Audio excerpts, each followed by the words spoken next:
It sees me, she realized. The tube continued moving toward the magnate. These idiots are going to get me killed, Maggie thought, bracing her legs against the inside of the tube for support. The Meg kept moving its mouth, almost as if it was speaking to her. Then it opened its jaws wider, attempting to wrap its mouth around the tube. Without any leverage to gain a hold, the Meg kept losing the plastic cylinder as it slid off her teeth. Maggie smiled. Too big for you, huh? Regaining her nerve, she repositioned the camera, filming the cavernous mouth only a few feet away. This is my Academy Award, she thought. The tube was only 20 feet from the magnate when the Meg turned. Maggie caught a flicker of its caudal fin before it disappeared into the gray mist. She took a breath, all smiles. It moved off, said Peter Arnold. Thank God, said Bud. Get her out of there before it comes back. Oh, shit, yelled Arnold. He scurried backward on all fours away from the edge of the rail. The Meg had circled, accelerating at the tube. Maggie screamed, biting into her regulator as the 42,000-pound monster slammed its hyperextended jaws onto the cylinder. Maggie's body smashed into the interior wall of the tube, her head spinning from a concussion wave that would have shattered her skull had she not been underwater. Even hyperextended, the creature's jaws still could not wrap around its prey, but the tips of a few of the megalodon's teeth managed to catch onto the cylinder's drainage holes. The Meg had established a grip, although, try as it might, the creature could not generate enough leverage with its jaws to crush the tube. Frustrated, the beast rose to the surface in a mad frenzy, the plastic cylinder still locked in its bite. The Meg turned away from the magnate, plowing the tube ahead of its open mouth, creating a 10-foot wake along the surface. At the end of its length, the steel cable snapped. The megalodon rose vertically out of the sea, and in an unfathomable display of brute strength, lifted the shark tube above the waves and, as if in slow motion, shook it back and forth, water streaming out of the tube's vent holes. Maggie squeezed her eyes shut as she slid downward, her oxygen tanks colliding with the base of the tube. A moment later, she tumbled backward in the opposite direction, each collision bringing her closer to unconsciousness. The effort of supporting the shark tube and its passenger quickly wore down the megalodon. The female released her death grip on the cylinder, circling it as it sank swiftly beneath the waves.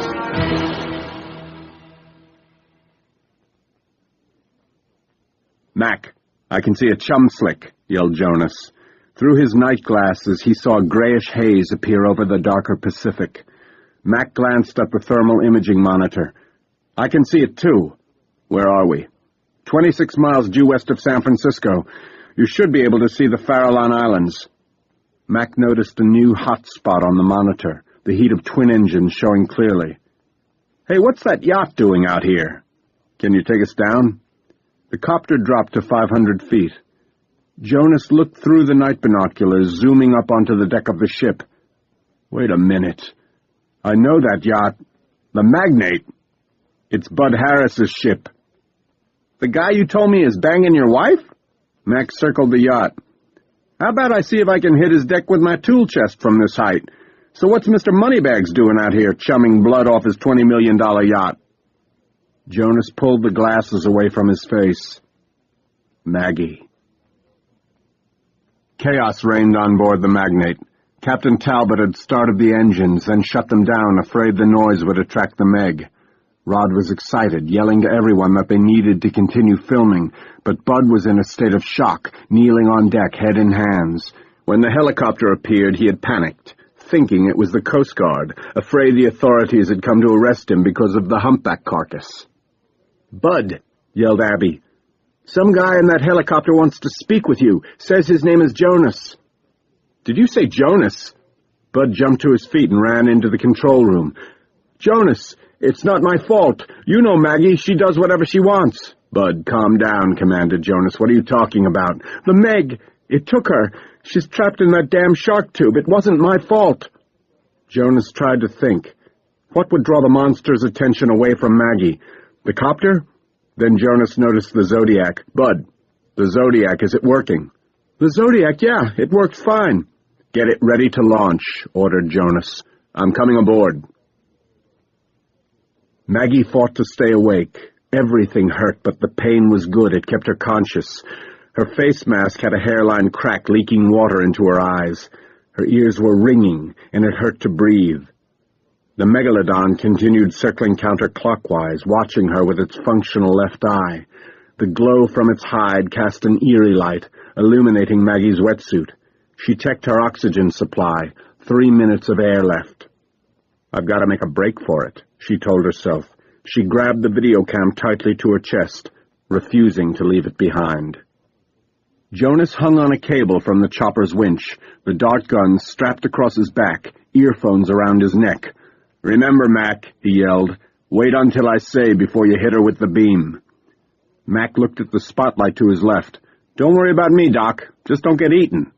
Jonas gave the thumbs up, and Mac lowered him to the deck of the Magnate. Bud pointed to the starboard rail. "Zodiac's in the water, Jonas. What do you want us to do?" "I'm going to distract the Meg. Wait for Mac to signal you that she's moved off. Then get Maggie, okay?" Bud nodded in agreement, watching the Zodiac take off.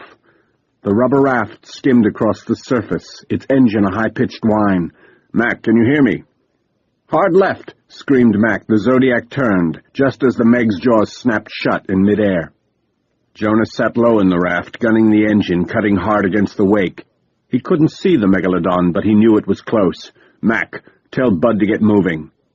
The Magnate sprang to life, her twin engines spewing out blue smoke as the yacht moved ahead. Maggie was already out of the cylinder, her gear left behind. She struggled to the surface with a heavy underwater camera, kicking hard with her flippers. "Maggie, get in the fucking boat!" screamed Bud. Maggie kicked, moving herself next to the yacht. "Bud, grab the camera."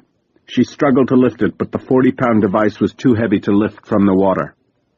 Bud was hanging over the side, reaching down. There was no ladder close. "Damn it, Maggie, I can't reach it." Maggie felt a wave of dizziness. "Take the fucking camera, Bud," she screamed with her last bit of energy. He had no choice. Bud swung over the rail, holding tight with his left hand, reaching down with his right. He grabbed the camera, hefting it and swinging it back to Rodney, who took it, and screamed. Maggie was rising out of the sea, levitated from below by the monster's open maw.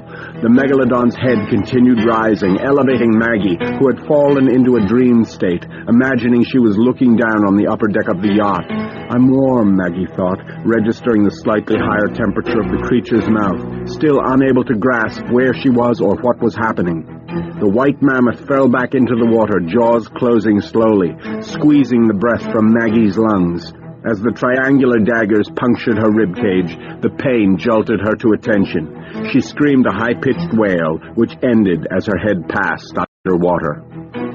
Bud was hyperventilating, his limbs no longer his to control. The underwater hull lights were on, illuminating the monster's head.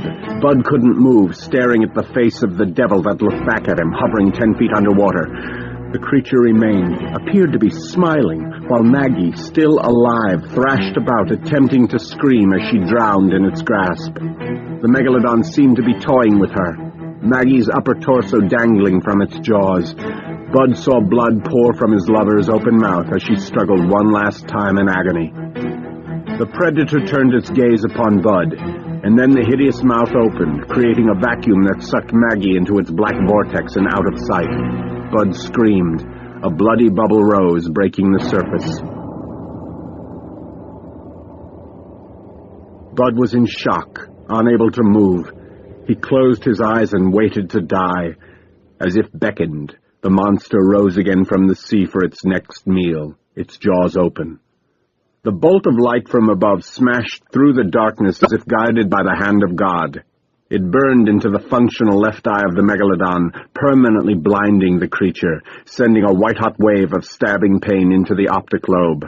The monster twisted sideways in convulsions as Jonas Taylor stood in the Zodiac, firing the dart at point-blank range into the creature's exposed abdomen. The megalodon spun backward into the sea, the wake flipping Jonas out of the raft. He surfaced, climbing quickly up and over the rail of the yacht.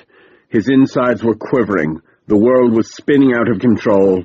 He collapsed to the deck on all fours and vomited. The knock bolted him upright. Jonas rolled off the sofa, spilling the shot of Jack Daniels onto the carpet. Staggering, he opened the door. "Masao." The bright daylight burned into Jonas's eyes. "Jonas, you look like hell. Let me in." Masao made coffee, handed it to Jonas. "Here, drink this, my friend. It's 3 o'clock. Morning is over." Jonas looked down. "There's been too much death. I can't do this anymore." Masao was quiet. "Jonas, are you familiar with Swinza?" "No."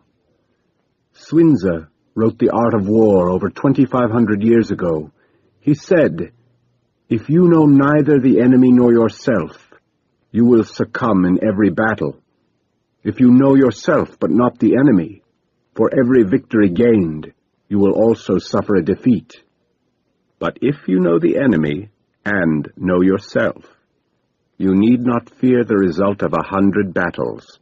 Do you understand?" "I don't know, Masao.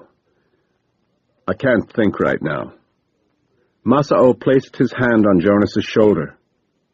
"Jonas, who knows this creature better than you?" "This is different." Masao shook his head. "The enemy is the enemy." He stood. "But if you will not face our foe, then my daughter will." Jonas jumped up. "No, Masao, not Terry. Terry can pilot the AG-1. My daughter knows her responsibility. She is not afraid." "Forget it. I'm going." "No, my friend. As you say, this is different. DJ's death must not be a meaningless one. The Tanaka clan will finish this business ourselves." "Give me 5 minutes to get dressed." Jonas ran into the bedroom. The television was still on. Channel 9 Action News. They were showing the underwater footage. Maggie's footage taken from the cylinder. Amazing footage taken just before she died in the creature's jaws. Maggie Taylor gave her life to her profession, leaving these incredible scenes as her lasting legacy.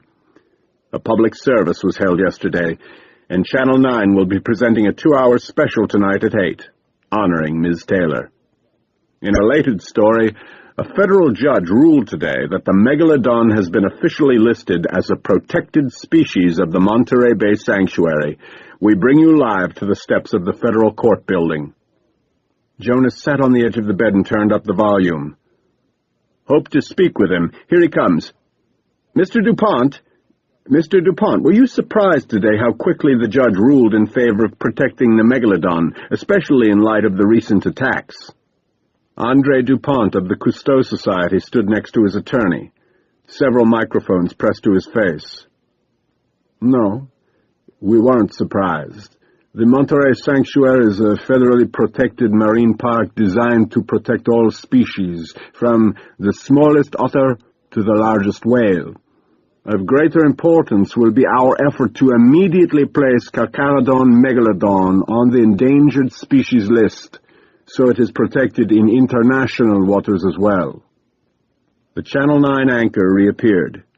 "We had our field reporter, David Adishek, conduct an unofficial street poll to see what the public's opinion is. David?" "Field reporter?" Jonas stood up, feeling the blood drain from his face. "This guy works for Maggie's network? Jesus, Maggie." Opinions seem to favor capturing the monster that destroyed the lives of so many gallant people, including my close friend, Maggie Taylor. Personally, I feel the creature is a menace, and I've spoken to several biologists who believe that the monster has acquired a taste for humans. This means that we can expect more gruesome deaths, especially in light of today's federal court ruling. This is David Adishek reporting, Channel 9 News. Jonas hit the power button on the remote, turning off the set. He sat motionless on the edge of the bed, trying to piece together everything he had just learned. "God, Maggie," he thought, "what did I ever do to make you so bitter, so unhappy?" But Jonas knew in his heart the long hours, the traveling, the long nights alone in his study writing his books. Tears rolled down his cheeks. "I really am sorry, Maggie."